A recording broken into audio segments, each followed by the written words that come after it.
part of the persona too. Nobody really looks up. Good evening. We would like to kick things off.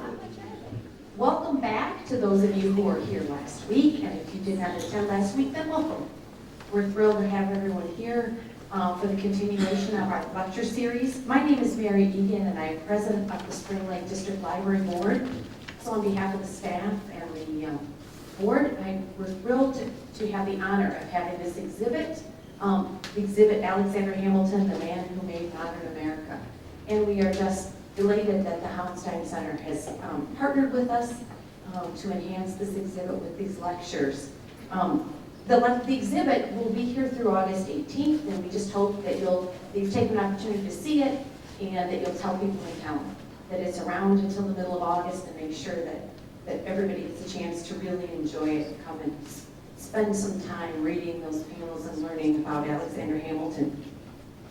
For those of you here, we've had a real interesting lecture last week, found out a little bit about Alexander Hamilton, and I realized how much most of us don't know about him. So it's been very enlightening. Other than the duel, as you walk through between those statues, they're kind of ominous. But other than that, the lecture series is very educational for all of us. As I indicated, the Hamiltonian Center at Grand Valley State University really has coordinated the lecture part of this to complement the exhibit.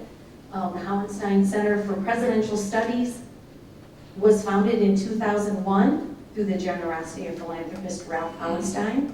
Their mission is to advance discussion of the U.S. presidency among scholars, government leaders, students, and the public, and to inspire a new generation of leaders devoted to public service.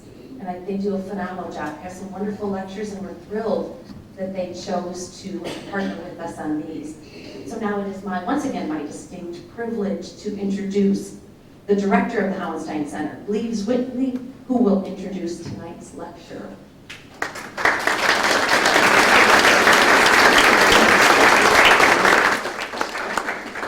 Well, thank you very much, Mary. I'm delighted to be back. And let me second everything you said about partnering with the Spring Lake District Library. It has been one of the most successful things that we've done at the Hamiltonian Center. We're very pleased to see a full house again. I guess you guys liked last week. You're back for more. And I think we're in store for another wonderful evening. I'd like to introduce tonight's speaker, John Pinheiro. John Pinheiro is Assistant Professor of History at Aquinas College, and he holds a Ph.D. in History from the University of Tennessee. And while Assistant Editor on the presidential series of the papers of George Washington at the University of Virginia, he co-edited Volume 12 of that series. Now, Dr. Pinheiro presented Volume 12 to President Bush in the Oval Office ceremony of April 2005. This was only the third time since 1950 that a president has thus honored an individual documentary volume editor like that. Dr. Pinheiro has published articles in a number of professional publications. You've heard him on NPR, and he's been around quite a bit in the media. He's been on C-SPAN. And currently, just at dinner, I found out he's writing a fascinating book now on the civil-military relations during the Mexican War for Greenwood Press. The title of Dr. Pinheiro's talk is The Roots of the Hamilton-Jefferson Feud, Balancing Liberty and Order in Washington's America. Ladies and gentlemen, please welcome John Pinheiro.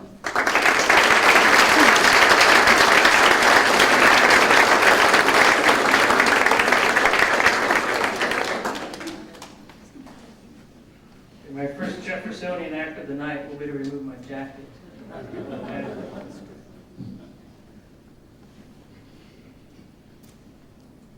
That'll probably be my last. I'd like to thank Bleaves and the Hamiltonian Center, and also the Spring Lake District Public Library for having me here tonight. I'm excited about getting to talk to you about Alexander Hamilton and Washington and Thomas Jefferson. You know, when we think of key years in American history, there's a few that immediately come to mind, of course, right? 1776, how could it not? 1860. If you're a political junkie, maybe 1896 with the election of that year. But few think of 1793, and that's the year I'm going to concentrate on tonight. After all, there was no presidential election that year, no war, at least not in the United States, no assassination, at least not in the United States. Let's see where this is going. No revolution, at least not in the United States. So why 1793? Well, when Washington died in 1799, he could date, well, probably the day before he died, he could date to December 31st, 1793, as the last time he had spoken with Thomas Jefferson. And that was the day Jefferson had left his post as his Secretary of State. Earlier that year, Washington had taken his second oath of office, earlier in 1793. 1793 was also the year that Jefferson's Republican Party, with James Madison leading the charge, started to take form, really started to take form to oppose Washington, and won majorities in both houses of Congress. 1793 was the year the French Revolution exploded into a European-wide war. 1793 was also the year that relations between Alexander Hamilton and Thomas Jefferson soured to the point of no return. Historian Joe Ellis describes their hatred by the end of 1793 as, quote, palpable, mutual, and personal. And he rightly credits, I think, what he calls, quote, the patriarchal dominance of Washington's personality as the only thing that had kept their feud from exploding even sooner. Jefferson called Hamilton a man whose history, from the moment at which history can stoop to notice him, is a tissue of machinations against liberty. Pretty tough.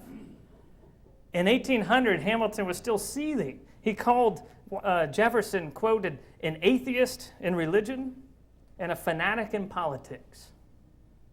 If there be a man in the world I ought to hate, Hamilton told a friend, it is Jefferson. Well, what I propose to do over the next 40 minutes or so, is to look at the roots of this famous, really infamous Hamilton-Jefferson feud. I want to look at the feud not in the context of their personality flaws or this comical bitterness, which I've given you a little bit of so far. I want us to try to see the men in the context of their ideas, okay? Their beliefs about human nature and the visions they had for America. Ideas and ideologies have consequences, and both men knew that. So I'll do this in three parts. First, I want to talk about the principles commonly accepted by most Americans in 1793, kind of a general overview. And secondly, then we'll narrow it to Jefferson and Hamilton, looking at what their vision of what would make the American Republic prosper, while preserving not only individual liberty, but the liberty of all the states that had joined this new union. And their two visions of that came to be called the Jeffersonian view, the Hamiltonian view. Out of the Jeffersonians came the Republican Party and later the Democratic Party. Out of the Hamiltonians came the Federalist Party, later a party called the Whigs, which then eventually became the Republican Party we have now. Lastly, I want to look at just really one particular flashpoint where we can see these ideas clash. The one particular flashpoint that really cemented the feud between Hamilton and Jefferson, and that's U.S. policy toward France. One of the most useful ways to look at the grand sweep of American history, I believe, is to understand it as a tension between liberty and order, as a tenuous balancing act between liberty and order. This means looking at the American experiment as a search for what Washington called an ordered liberty. Now, if we look at the definitions of liberty we currently have now, I brought a dictionary definition with me.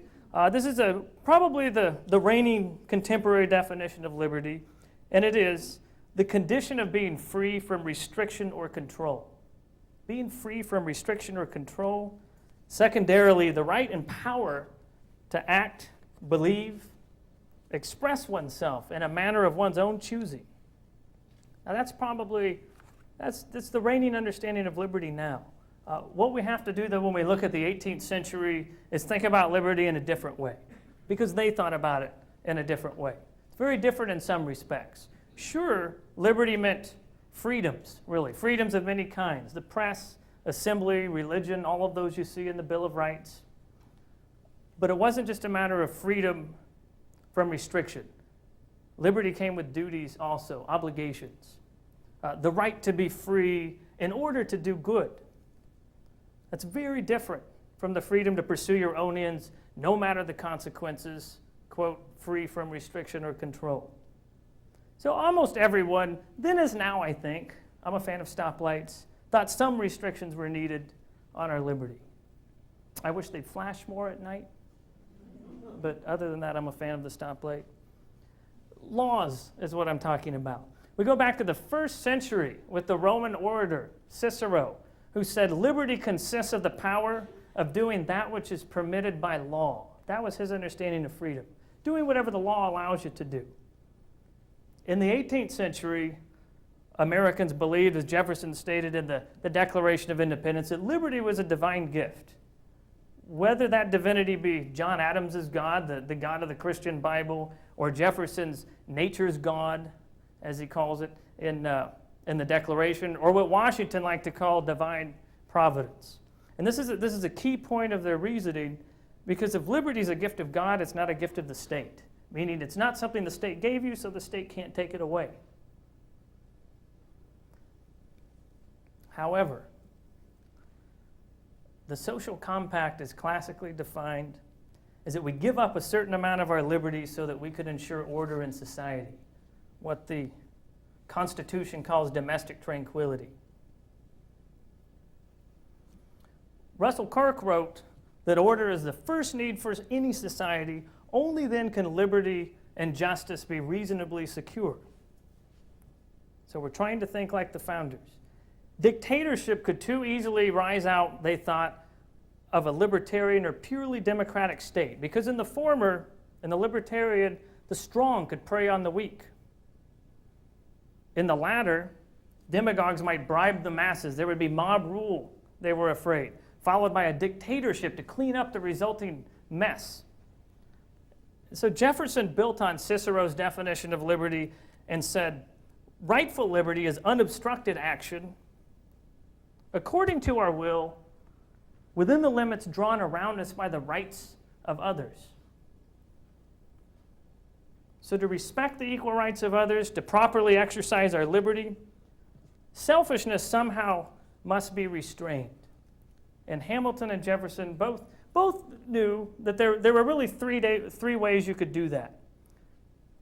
First, and this was Hamilton's preference, the law, backed up by force, like when he put down the Whiskey Rebellion, for example. The law backed up by force. These are the traditional means, as Cicero said. Of course, there's always the danger that the enforcers or makers of the law could become authoritarian. So there's excesses there too, possibly.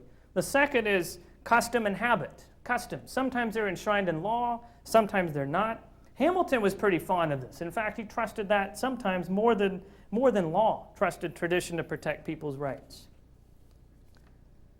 The third way to restrain selfish ambition while still protecting liberty was, and this was Jefferson's preference, was virtue. Virtue being defined as the willingness to sacrifice for the good of the whole. You don't have to worry about an excess of virtue, do you?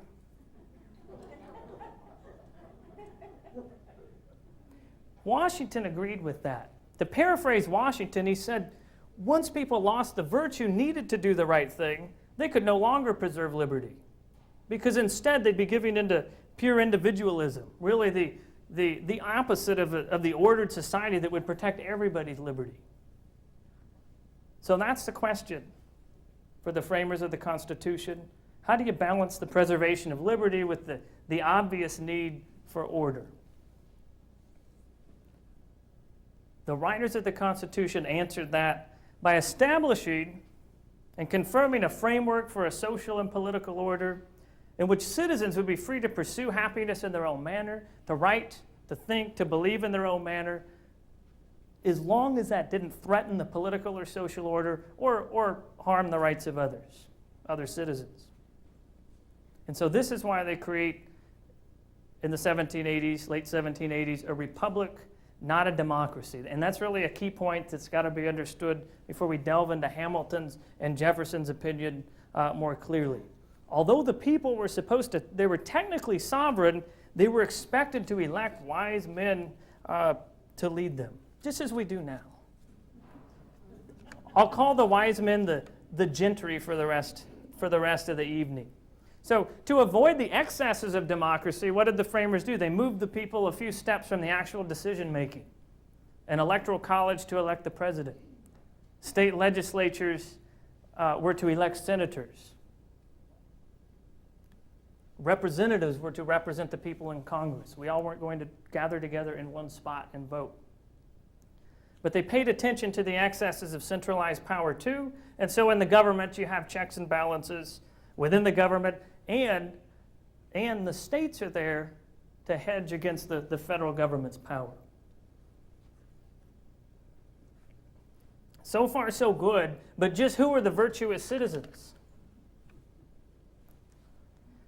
The answer by and large among Americans, especially those like Jefferson, were the yeoman farmers and the gentry. And more on what a yeoman farmer was or is in a minute. But the leaders are supposed to be the gentry. Again, these are the people who are educated in law and politics and moral philosophy. They have the independent financial means to make decisions for the common good, not for their own advancement. Service is their duty. This is all the best case scenario, right? But the gentry can't agree over how to balance liberty and order. They can't even agree who's going to be a member of the gentry or who ought to be. And so that brings us to the dichotomy of Thomas Jefferson on the one hand and Alexander Hamilton on the other, each of whom had ultimately incompatible answers, I would argue, to these questions about liberty and order. And I'd like to tackle Jefferson first, not literally. Although I think, we call the story of the Middle Ages where someone was dug up and judged, but we won't do that. Jefferson saw the growing commercialism in the United States as a symptom of moral decay. He thought it would make it impossible to maintain a republic, not better protect it if the U.S. industrialized and became more commercial. A commercial society would rob people of their liberty. They would become in debt to banks. They would become employees and be controlled by their employers. This would empower the central government inordinately and inevitably corrupt it. And he based all this on his experience in Europe. A lot of people think Jefferson's maybe just a wild theorist, but there's some experience at work there too. He had seen the strong centralized governments in Europe based on patronage and bribery, and he didn't like what he saw. He saw poverty and corruption in the cities, and he didn't like that either. And the center of this vast evil, of course, was London, was Great Britain, with its centralized financial system, its national debt, its huge army. So based on all this, Jefferson concluded that the weaker the central government, the weaker the federal government, the better. It needed to be strong enough to collect the taxes, strong enough to defend the country, but that was it. What he favored instead was an agrarian republic of farmers, yeomen. Yeoman farmers were people who they farmed their own land. And this is an idealized version of them as well. Farm their own land, not for greed, not for profit, Jefferson believed, but just to subsist, just to live well. They're not beholden to an employer like an employee. They're not at the mercy of a bank. So Jefferson concluded that the yeoman farmers, precisely because of that independence, possessed the necessary virtue to act rationally. They could cast honest votes. Nobody would tell them how to vote. These people would more jealously guard their liberties than anybody else because they had actual property to defend. Freedom comes from having private property, John Locke had said, and Jefferson bought that completely. Now Jefferson actually, well, I shouldn't say actually, now I'm judging Jefferson. Jefferson actually thought all people were rational and naturally good if they were left uncorrupted by commerce and industry and cities. Like Rousseau, he idolized Native Americans as noble savages, thought the United States was a sort of Eden-like place that should just let's try to keep it virgin and uncorrupted from Europe. He once said you should never live where you can hear another man's dog bark. I like that. I would add horseshoe pits and car stereos, but the sentiment I can agree with. Jefferson's willing to err on the side of too much liberty and risk chaos rather than err on the side of too much order and have the kind of tyranny that he saw in Europe. That's where he's coming from. But he's willing only to trust yeomen and the gentry with suffrage, nobody else. Because again, they have the independence, they have the land. So he envisioned a compact of strong, independent states, almost like a nation made up of nations, really, in union. And the federal government has no power that the states don't expressly give it, and they best be careful what they give it. And so let me summarize Jefferson before I move on. He wants a small, weak federal government where Congress is the power in government, not the executive. It's to be the superior power. Strong state governments, again to guard against that national government from getting too strong. And overall a decentralized agrarian republic, dependent on the virtue of these yeoman farmers to elect what Jefferson called the natural aristocrats. That's his term. The natural aristocrats to office. Those learned, property-owning gentry. To quote Jefferson, I think our governments, notice he says governments, not government, I think our governments will remain virtuous for many centuries as long as they are chiefly agricultural.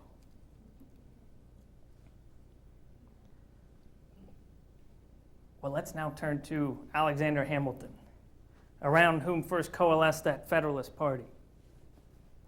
Hamilton, unlike Jefferson, did not think that people were inherently good. He didn't think they were inherently rational. And he didn't believe that virtue alone could sustain the republic. He's just the opposite of Jefferson. His concerns really tended towards the preservation of order. And maybe in the question and answer session, maybe we'll talk about some reasons why. But they tended towards the preservation of order, not liberty. People needed something more than their alleged virtue to create a social and political order that would be worthy of its name, Hamilton thought. They needed the stability provided by a strong government.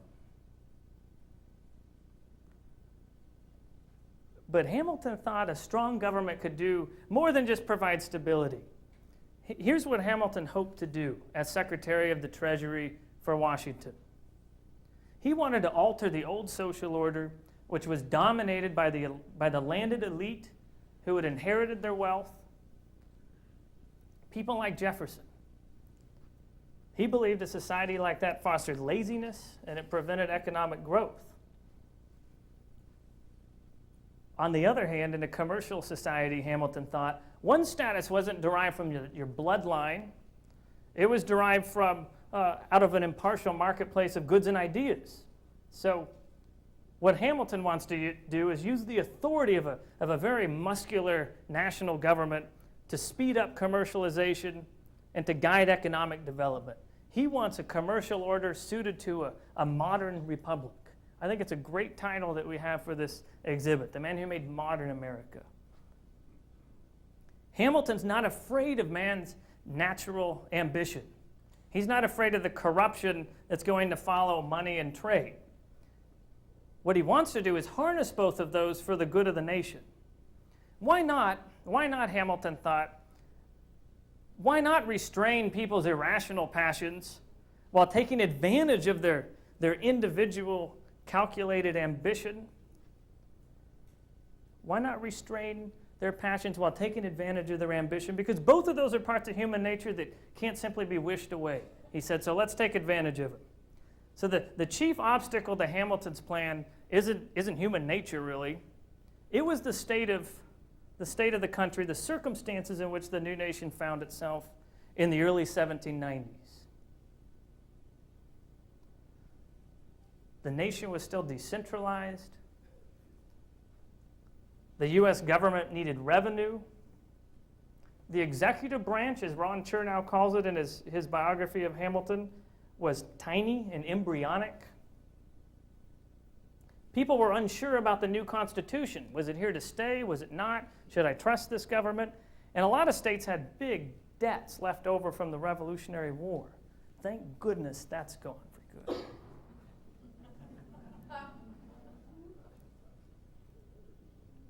As Secretary of the Treasury, Hamilton realized the new nation would need a strong financial footing before it could do anything else.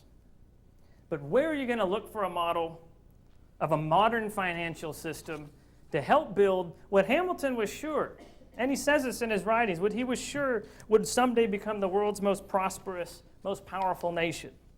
Well, not France. The French economy was in ruins. Britain, however, was the most commercially advanced nation in Europe. And so Hamilton followed the British model. And what that meant was the U.S. was going to have a centralized, if Hamilton could help it, a centralized financial system,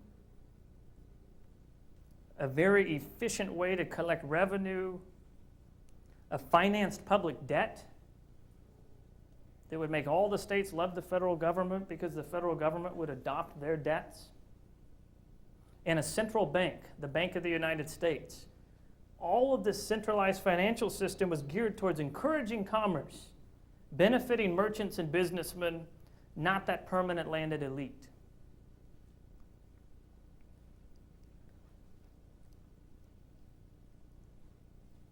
Hamilton knew that the United States would have to retain close commercial ties with England then if his system was going to work.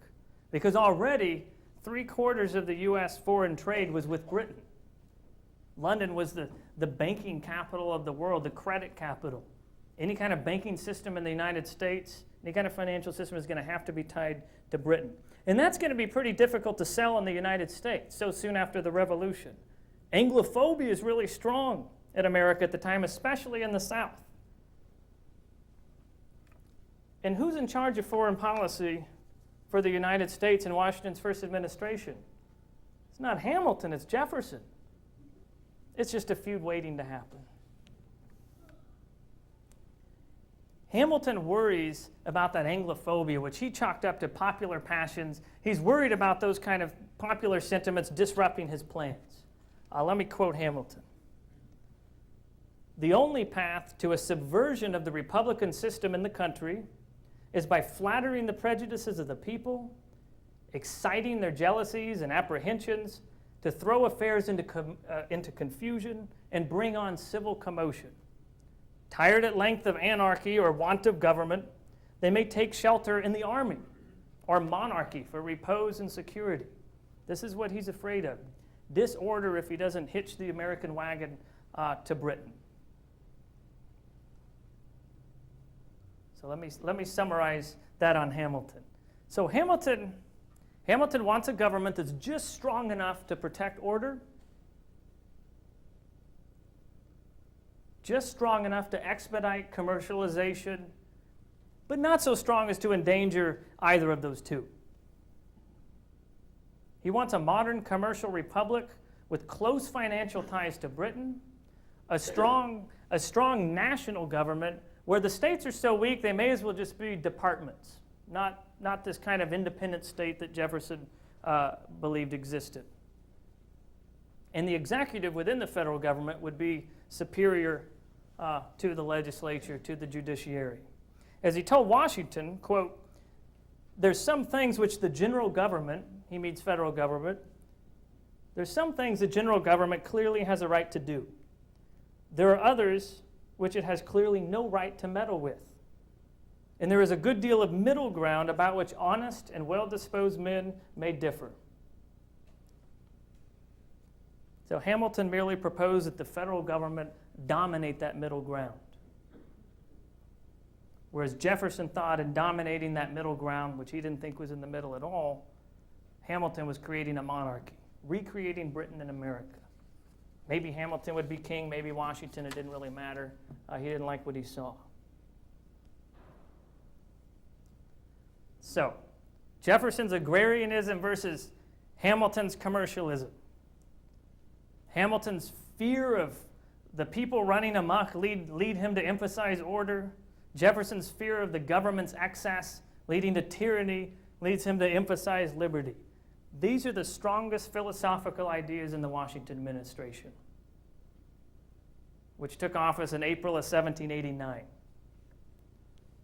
So now we get to the third important person in the feud, who's not, well, he's mentioned by name in my very long title, which I'm proud of, but not typically mentioned in the feud.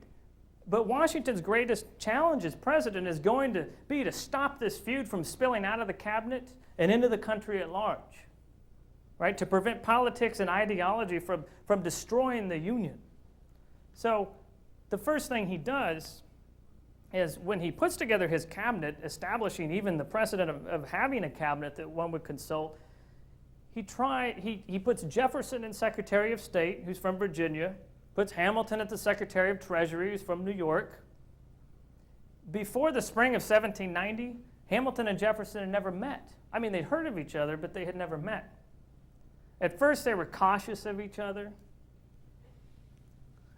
But that quickly went from caution to suspicion to hatred. So Washington's to be the referee. That's how I like to think about him, between these two, as the referee. No red cards, no yellow cards, just a commanding presence. That's what he's got to go on here. So he works hard to have his administration, to avoid having his administration hijacked by either party, I would argue. His main concern is protecting the Constitution by not setting unwise precedents, and above all, keeping the Union together. Those are Washington's two main concerns, really. Now, he did have his own opinion, which you have to search pretty hard for in his writings, really, but he did have his own opinion, and it really was that Hamilton's program was probably better in the long run than Jefferson's. Washington's own opinion, even though he was a Virginia planter himself, was that a diversified commercial order was more favorable than Jefferson's agrarian republic. But although Hamilton's program might be good in the long run, Washington was politically savvy enough to understand that right now it clearly served the commercial North at the expense of the agrarian South. That's why he appoints a cabinet with some from the North, some from the South. Jefferson's from Virginia, Hamilton's from New York. The Secretary of War was a man named Henry Knox, whom Washington had fought with in the Revolution too. He was from Massachusetts. The Attorney General, who kind of somehow became a member of the cabinet in Washington's administration, was Edmund Randolph, another Virginian. In all the cabinet deliberations, Washington carefully avoided casting his lot with either Hamilton or Jefferson. Let me give you a few examples of that. I can hold the microphone over here while I drink, but then I have this one. So one way or the other, I'll be recorded drinking. Hopefully not swearing, but drinking. Washington seriously considered vetoing parts of Hamilton's program, including the Bank of the United States. And that was really the central piece of the whole financial program of Hamilton, having a central bank that would be able somehow to regulate the economy. Until Hamilton won the debate with Jefferson over the constitutionality of the bank. Washington could be swayed by logical argumentation, by constitutional arguments, but he almost vetoed the bank. He did side with Jefferson against Hamilton when he cast his first veto. That was against an apportionment bill in 1792, casting it on constitutional grounds, by the way. By 1792, Washington was very much focused on this conflict in his cabinet. And he was successful from keeping that, from breaking out of the cabinet, at least until 1792. And that's the year where all of a sudden these editorials started appearing in newspapers around the country, criticizing Washington, calling him a monarchist, saying he's behaving like a king, he's controlled by Hamilton like a marionette. Unbeknownst to Washington, it was Jefferson, his Secretary of State, and Madison, James Madison, who were writing these, or at least causing them to be written. Meanwhile, Hamilton's busy rebutting Jefferson in the papers, and they're all doing it under anonymous names, under pseudonyms. And it's a highly partisan, bitter public feud. This is why Washington decided to retire in 1792 and not seek a second term. But Jefferson went to him and said, look, North and South, they're not going to stay in the Union unless you stay. As Joe Ellis pointed out, he said, quote, the only issue on which Jefferson and Hamilton could apparently agree was Washington's indispensability. They could agree on that. So Washington stayed. He was reelected unanimously in 1792. And the real showdown between Hamilton and Jefferson took place in his second administration, which started on March 4th in 1793. And the flashpoint of that, the main flashpoint was U.S. policy toward France, toward revolutionary France.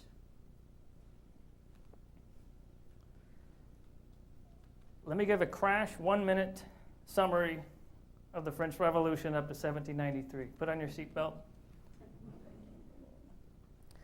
So the French Revolution breaks out in 1789, inspired by the American Revolution, and it's cheered by most Americans in the name of liberty. But by 1791, the revolution was turning more and more radical. Then in 1792, the revolutionaries abolished the monarchy. Then their whole government collapsed, their first revolutionary constitution, and then came the massacres. Next, the French revolutionaries declared themselves willing to help anyone in any country overthrow the old order. In other words, they internationalized the fighting. This was going to be a revolution without borders. In January of 1793, they assassinated the king, cut his head off, cut his wife's head off. Then in February, they declared war on Great Britain, on the Netherlands, and just to be inclusive, on Spain as well. Might as well hit that whole side of Europe. By 1793, then, the European crisis was at the center of American politics. This is a time when foreign policy considerations suddenly come to the fore, and everything maybe shrinks to the background, except for the fact that the Jeffersonian agenda and the Hamiltonian agenda are each hitched to one of these two countries that are fighting. I mean, the main countries fighting are Britain and France. Popular sympathies were with the French. They were the great ally of the Revolutionary War. And so Washington's response, as had become its custom by 1793, was to call a cabinet meeting. He respected his cabinet's opinion, wanted to hear what they had to say. His question was whether neutrality would be the best course of action. Well, in the discussions, Hamilton favored neutrality. So did Henry Knox. Edmund Randolph wavered, but in the end sided against it, and so did Jefferson. So confusing, so intricate was the debate that Washington asked for a written opinion from each man in the cabinet. He wanted to actually read a written opinion. So Jefferson, Hamilton, and Randolph all handed in these incredibly long opinions. This is the kind of thing, especially Hamilton, but Jefferson too, excelled at. They knew, again, as I said earlier, Washington could be persuaded by this kind of argumentation. Knox merely added his name to Hamilton's opinion. Me too, at the bottom. So Washington's going to pick from among the written arguments. So he's got to choose. Apparently he's the first decider-in-chief. So the first GW is the first decider, not the second. The second GW comes much later, as White House staffers call President Bush. I kind of like that, second DW for, I think that's clever. The debate in the cabinet was ugly. Relations between Hamilton and Jefferson never recovered. Most books will argue that it's the debate over the Bank of the United States that soured their relations. Well, that's true, but it's all kind of relative when you're dealing with these two characters. But it really goes downhill after this debate. It leads Jefferson to call Knox a fool. Knox, the fool that he is, to quote Jefferson, and a dupe of Hamilton. Knox is, quote, as fat as he is stupid. Ooh. He calls Randolph a hair splitter, which he was really. And Jefferson claimed, he said, look, this so-called neutrality that Hamilton wants is no neutrality at all because it'll help Britain more than France because Britain has a superior navy. And this was true. But there's more to it than that. Jefferson and his followers were fans of the Revolution. They didn't want a real neutrality. They wanted a pro-French policy. If they could help it, they wanted war with Britain. Jefferson was pretty naive. Every step of the way, he had supported the Revolution. To give you one of his famous quotes, he said, I would have seen half the earth desolated, were there but an Adam and Eve left in every country, and left free, it would be better than it is now. In short, Jefferson's swayed by ideology and his rosy view of human nature. He seems to think the United States should support the French Republic simply because it claimed to be a republic fighting monarchies. He didn't pause to wonder whether this virtuous outburst of liberty in France might end in disaster, whether for Europe or for the United States. By contrast, Hamilton had been skeptical from the very beginning. For Hamilton, the French Revolution was the test case for radical democracy and its chaotic consequences, and it failed that test miserably. Like Edmund Burke, what Hamilton predicted is that the revolution, after prolonged anarchy and bloodshed, the French Republic would eventually degrade into such chaos that a military dictatorship would take over, which is, of course, exactly what happened in 1801 under Napoleon. But Hamilton's not innocent of ideological motives either. So I'm not doing hagiography. Hamilton realized, just like Jefferson did, that war with Great Britain would undermine his financial system. So he does want a pro-British neutrality. Only the referee, only Washington was apparently unconcerned with the larger ideological implications of the French crisis. War with Britain meant an end to the Hamiltonian financial program. Washington was a pragmatist, and he believed that all nations pursued their own national interests only. And so should the U.S. Washington thought the U.S. shouldn't subordinate its interests to the dream that a new Republican order grounded in liberty would emerge if the U.S. supported France, or that a vibrant commercial republic would emerge no matter what if the U.S. supported Britain. It's a maxim, Washington said, to quote him, it is a maxim founded on the universal experience of mankind that no nation is to be trusted farther than it is bound by interest. So really, he disagreed with Hamilton and Jefferson. They each believed that the future of the United States depended on who won the war in Europe, Britain or France. Washington didn't think it mattered who won the war. U.S. security depended only on whether it enjoyed the time and safety to develop economically, to develop commercially, to set itself on a stable footing. He did not want the U.S. dependent on any European nation or any state of politics in Europe. And so on the 22nd of April in 1793, Washington issued his proclamation of neutrality. Congress was out of session, so this is a proclamation. The Republican-dominated Congress was out of session. Jefferson immediately threw his supporters into action. Republican rhetoric filled the newspapers. Republicans accused Washington of being dictatorial, of stepping over Congress, of being hostile to France under the guise of being neutral, and of course, once again, of being under Hamilton's control. At the same time this was happening, a man by the name of Edmund Genet was on his way to the United States. Genet was going to be Revolutionary France's new ambassador to the United States, but there was a real question over whether the U.S. government should accept his arrival. Was the revolutionary, now that the monarch had been killed, was Genet a legitimate person, or a legitimate representative? Hamilton said no. Jefferson said yes.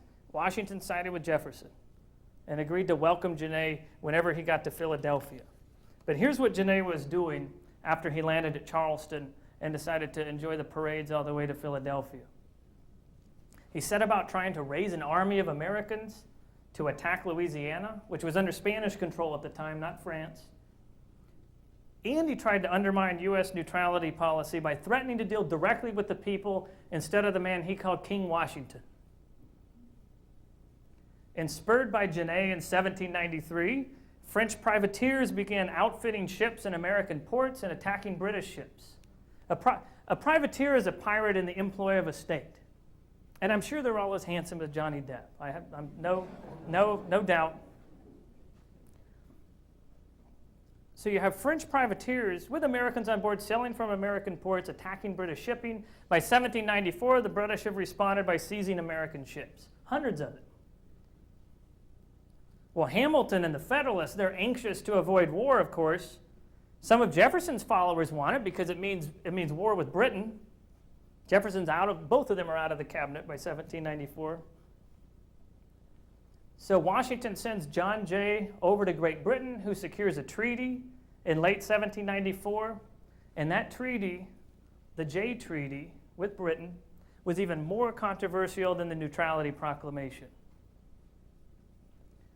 And Jefferson and the Republicans again hit Washington, accusing him of usurping Congress's role, again of being controlled by Hamilton,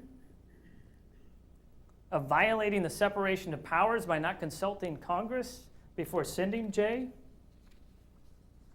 The terms of the treaty were very favorable to Britain, but it prevented war. Washington thought he was a realist. He thought that treaty, the Jay Treaty, was the best the U.S. could achieve. It was the prudent choice.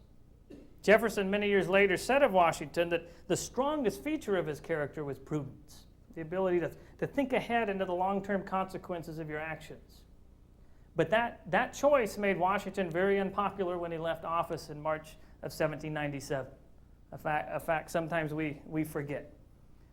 The next year, 1798, John Adams sacrificed his status with his own party by avoiding war with France, who by then, because of the Jay Treaty, were the ones attacking American ships.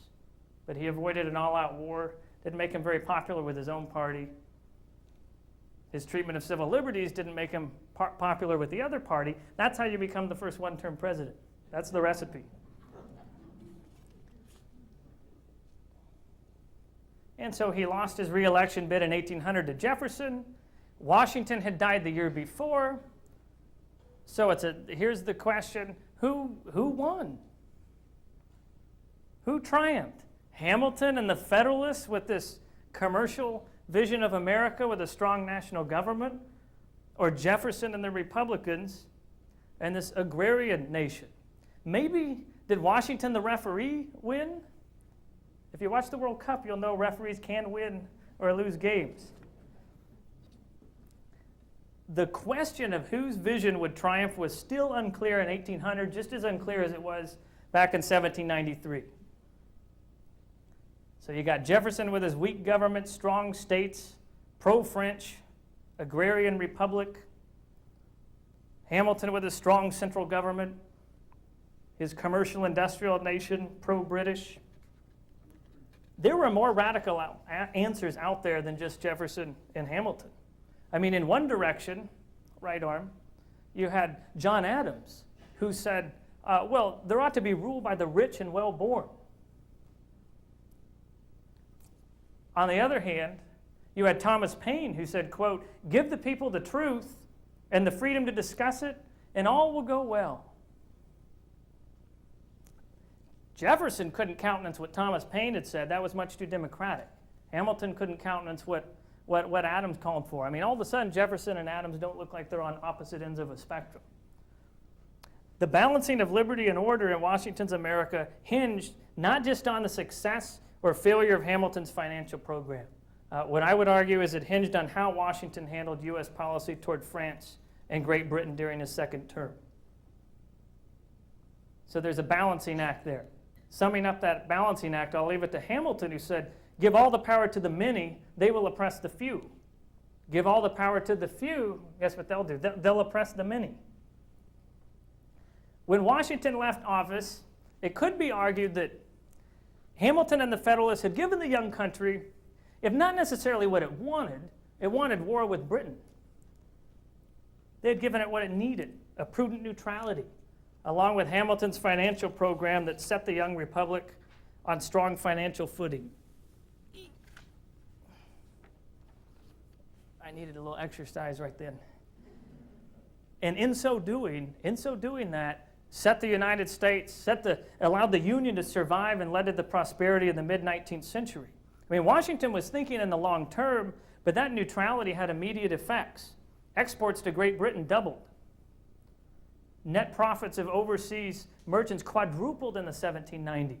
All this led to a shipbuilding boom, which led to calls for more rope, more canvas, more lumber, tar. All that led to a demand for more labor, so wages doubled. By 1800, 95% of American goods were carried on American ships. That had only been 50% when Washington had taken office. And oddly enough, in 1800, who was it that helped Jefferson get elected president after the election was thrown into the House? Hamilton. What's that about? He couldn't countenance the election of Aaron Burr, who he called the most unfit and dangerous man in America. He hated Jefferson, we know that. But keeping true to his principles, he ended up valuing public order, even over his own ideology.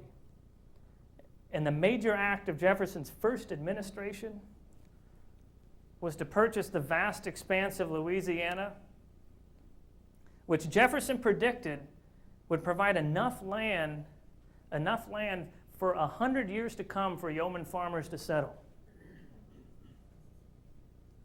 Contrary to Jefferson's vision, however, it turns out the yeoman farmers like money too. By the 1830s, well, whether they liked it or not, farmers, even in the yeoman wonderland of Louisiana, were beginning to grow cash crops and sell them to market. But I wouldn't call that the most consequential outcome of the Louisiana Purchase.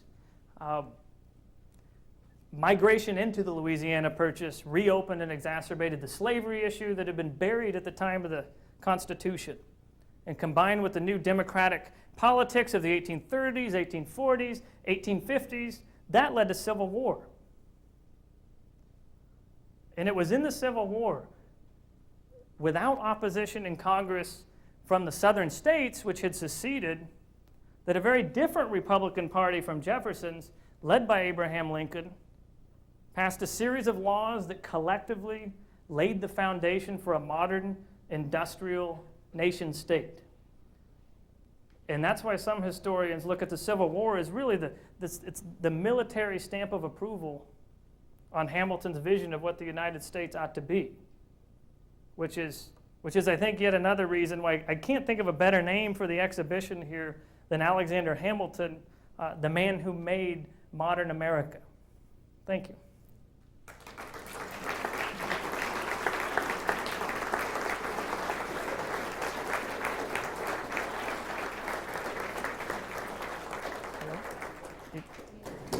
I just take questions. Okay, I have several minutes, I think, to take questions. Don't be shy. Yes, sir. For a moment on Aaron Burr. What did happen with Aaron Burr after the duel? After the duel. The question was, what happened to Aaron Burr after the duel? Not really an expert on Aaron Burr, but it seems to me he never had a good reputation again in the United States. The rumor had been that Hamilton, you maybe know this story, Hamilton had fired in the air and Burr had not. It's hard to know really what happened. Supposedly at duels, no one faces those dueling. Otherwise, you've seen an illegal act, so you just turn away.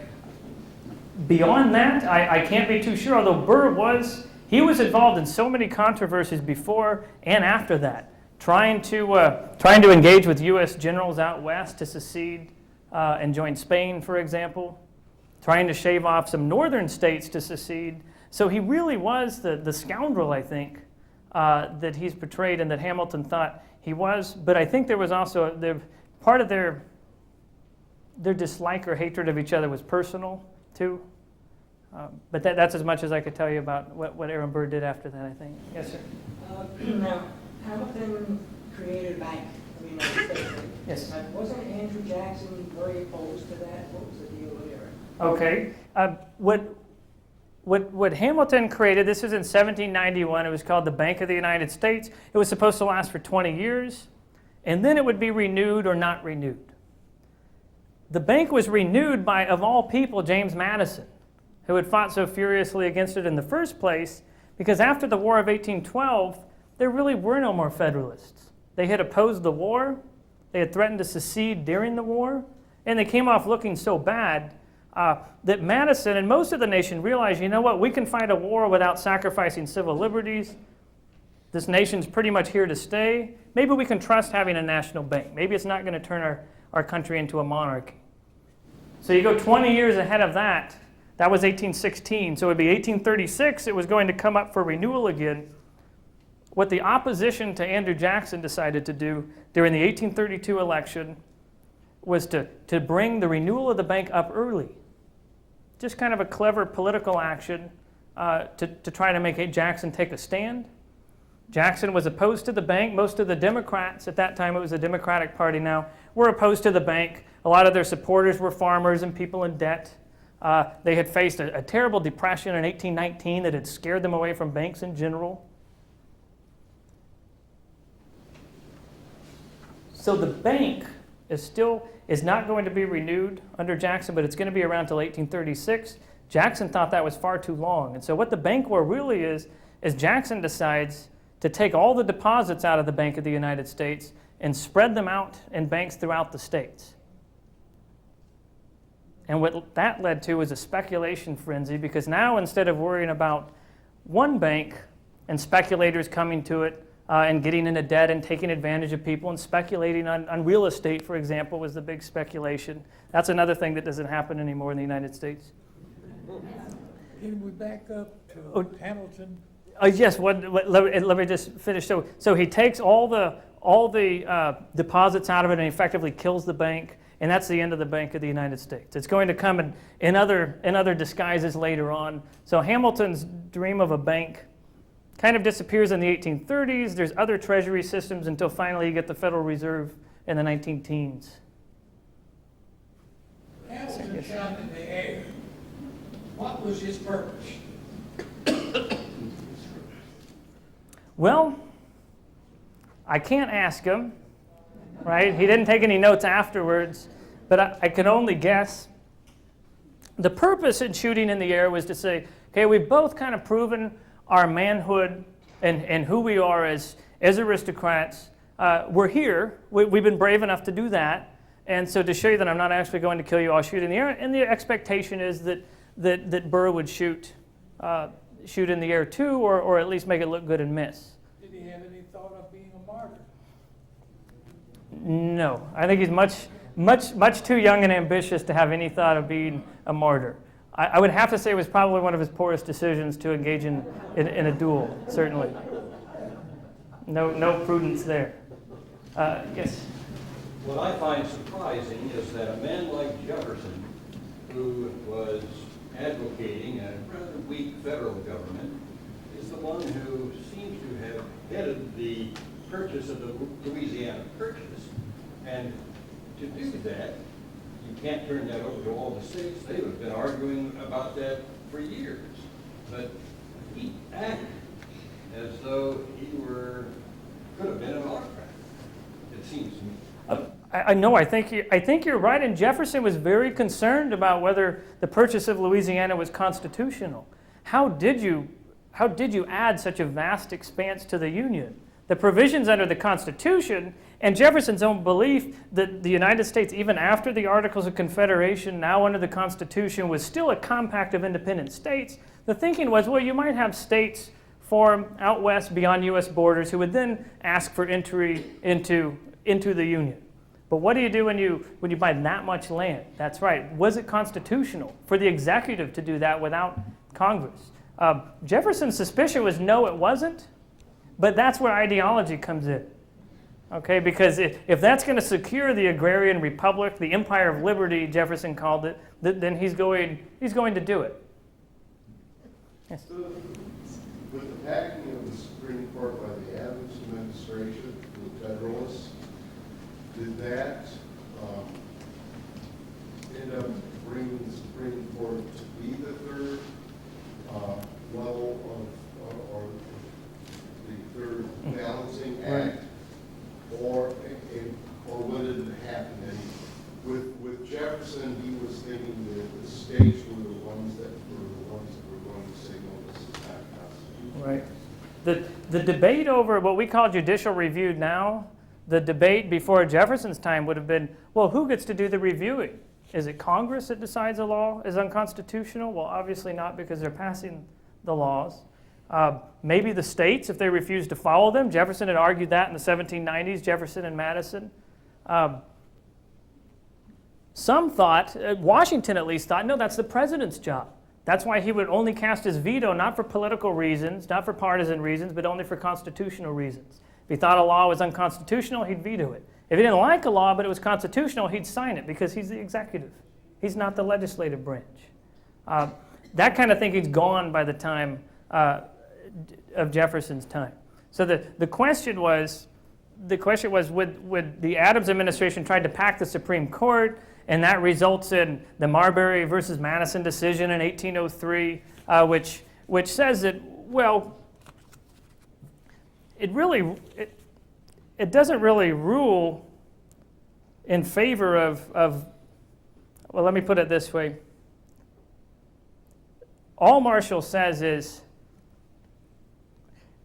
the reason you can't sue Marbury, the reason you cannot sue to make sure you become a judge is because the law under which you've been appointed was unconstitutional in the first place.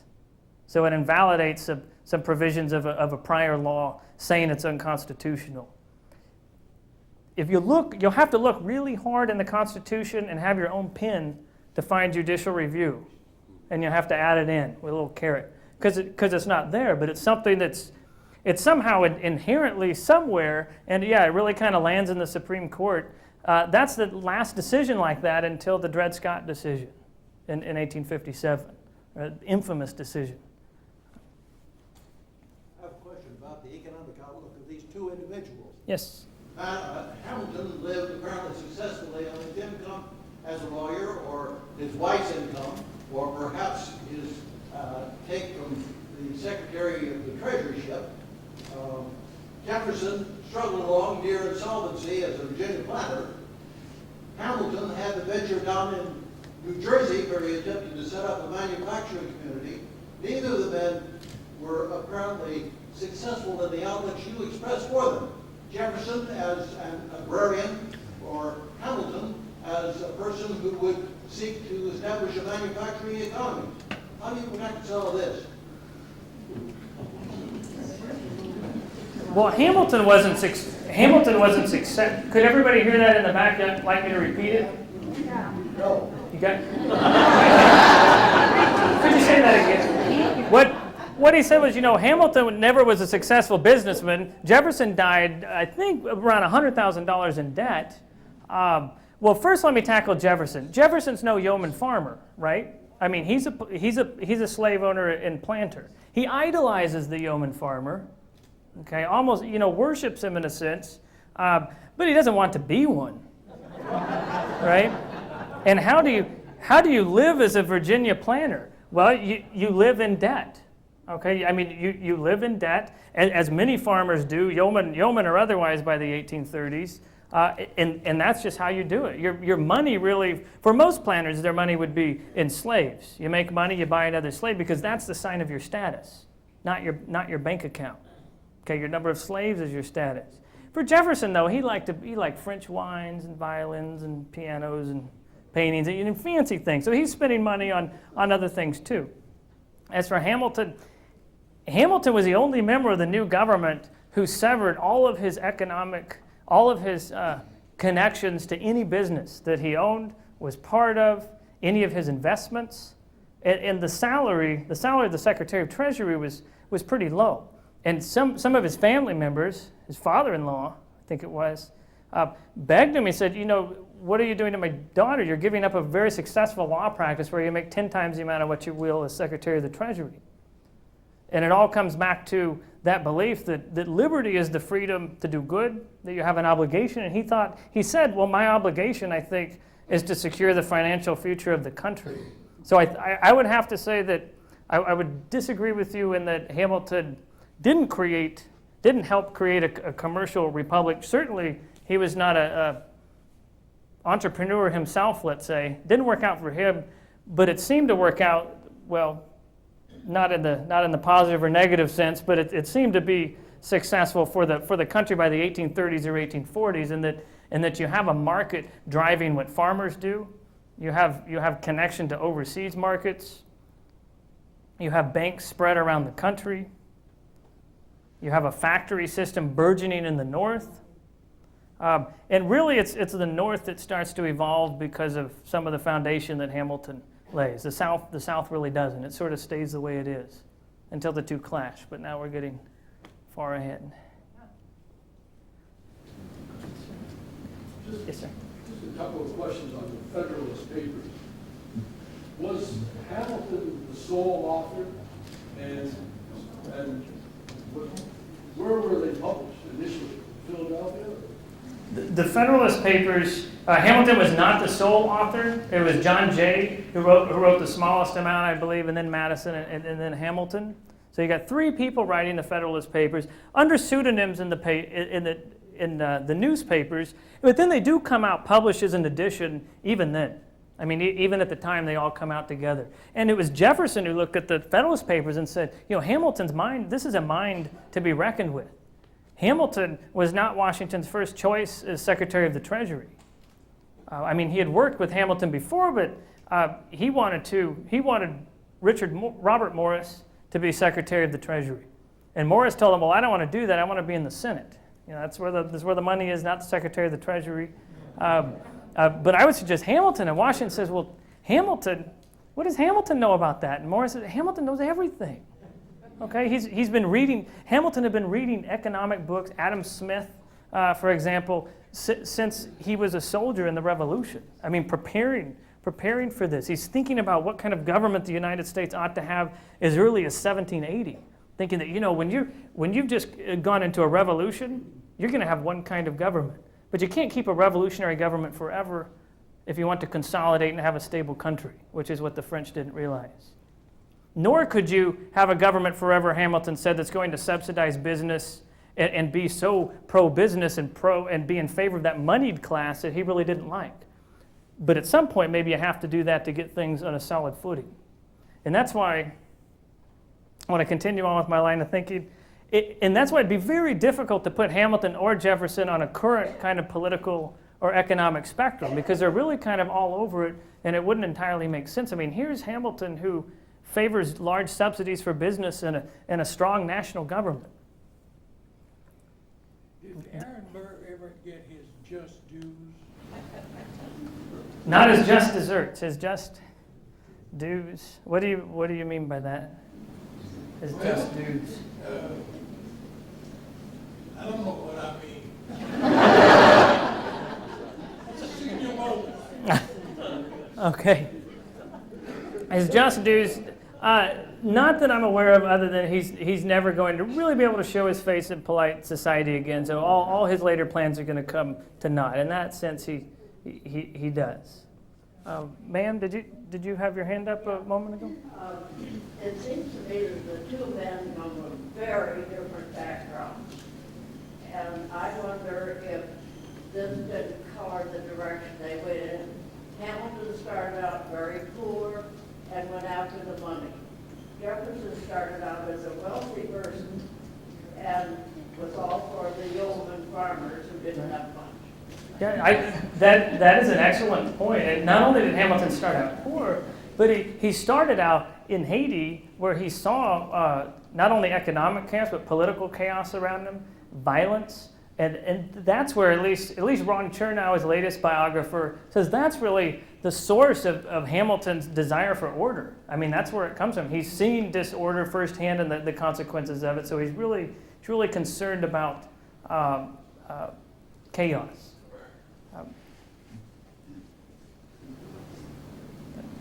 Let's see, have you spoken? Yeah. Oh, let me grab him first, and then we'll move over to you. Yes, sir. Besides Smith, what other writers and thinkers greatly influenced either one of them? Where they got their ideas and justifications for positions? I say, besides Adam Smith, who wrote The Wealth of Nations in 1776, what other writers influenced Hamilton or Jefferson? Well, Jefferson was very, very well read. I think maybe too much has been made of the founder's readings of John Locke, for example. Although that's certainly there, but a lot of their influence really was their personal experience, their understanding of history. But Jefferson was well read. You would have to include in there Cicero in the classics.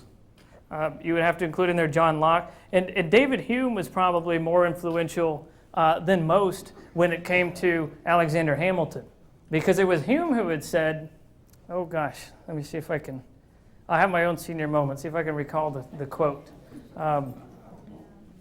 Hume had said, well, he had said something very derogatory about whether you can trust the people, which you can't, he said.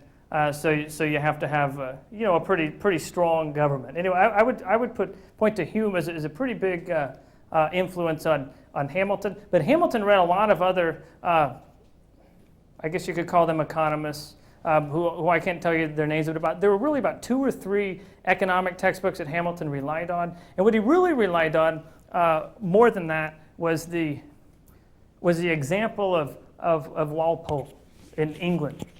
Who in the late 1600s, I think it was, had designed the English banking system and the English financial system, and had stripped the power slowly away from the old feudal landed elite and given it to the merchants and the bankers in London, which had led to the corruption of Parliament, which Jefferson blamed for Parliament's treatment of the colonies in the 1760s and their changing policies. And that's one reason why Jefferson thought, well, we don't want to do that all over again. So Walpole would be one, Walpole, certainly Hume, and then Locke and Smith. Yes, way in the back. Oh, and then we'll get here. Did you briefly mention Thomas Paine? Just briefly. Besides his pamphlet during the beginning of the Revolution and much later in his life, the Age of Reason, did he play any other role interacting with interested people or the government? Yes, well, Thomas Paine was one of these individuals who had that great moment when he wrote Common Sense to try to encourage Americans to approve of the Declaration of Independence. But he grew increasingly radical, very radical, in support of the French Revolution. Was very really integral in the French Revolution. And it seems to me he met with a nasty end. Does anybody know? You know how Thomas Paine met his demise? Cleves? In France? In jail? Something like that. He was, as with most revolutionaries in France, the revolutionaries kept eating each other. Meaning, this group would eat that group, and then the next one would come along, and Paine fell into that, as did a lot of the important revolutionaries. John? Oh, yes, sure. Yes? I just agree with Mr. Shaw in her statement that these men are basically different. But I understand we received later in this series the explanation of how Hamilton was the indispensable aid. But his rise was absolutely meteoric, and he became a very powerful man, perhaps out of his merit, perhaps out of other circumstances, and Jefferson was born to it.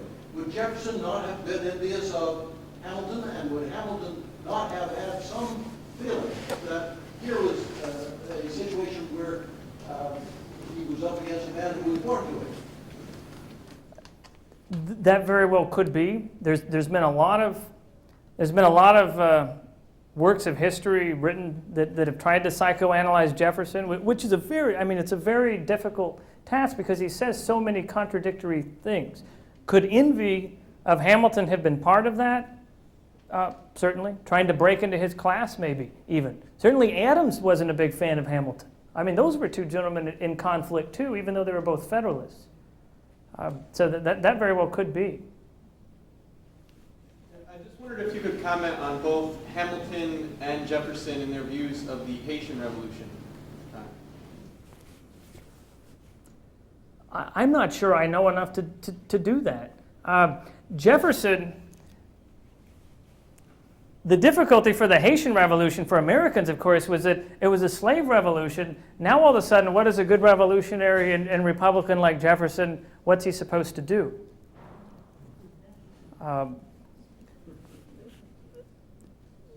What I know about the Haitian Revolution is that all comes to a head when John Quincy Adams is president. Because it's Adams who actually wants to send a delegate down to a meeting of a number of Latin American states, and he's opposed because simply because Haiti's going to be there, the southern states opposes. Jefferson was very afraid, like most slave owners, of slave insurrections. But I can't give you a complete answer, John. Sorry. Okay, one more question. Yes, ma'am. Did the fact that Hamilton could never get to the presidency because he was born out of the country affect Okay. The question was, did the fact that Hamilton was born out of the country, that affect his politics? He's not able to be president? I would say, Hamilton's almost like a kind of prime minister in the sense as a chancellor of the exchequer, and he's really creating the federal system, the government. He's creating the customs office. He's doing so much. I don't know that he would have valued the presidency. He seems more like the kind of person who would rather work behind the scenes. He's not running for elective offices, for instance. I mean, he's an appointed member of the federal government. And let me close with this. What I think is an interesting note on Hamilton and Jefferson. Speaking of their feud, Hamilton wanted to create a customs office, of course, to collect customs. That's 90% of the federal revenue. But that means there's going to be customs officials everywhere. The president's going to get to appoint those customs officials, customs agents, people who are working in lighthouses. That's how the U.S. Post Office ended up as part of the State Department, because Jefferson thought, well, if the Post Office was part of the Treasury too, which would have been its more natural place, Hamilton's army of federal employees would have been twice as large. So you have Jefferson in charge, technically, over the Post Office. Kind of dividing up the spoils, anyway. Thank you very much. Thank you. Thank you.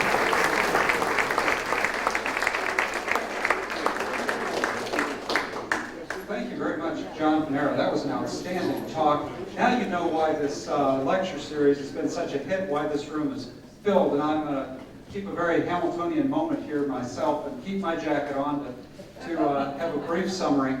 John Adams, we had some wonderful definitions earlier this evening, and especially on liberty. And John Adams said liberty is the ability to do what one ought to do.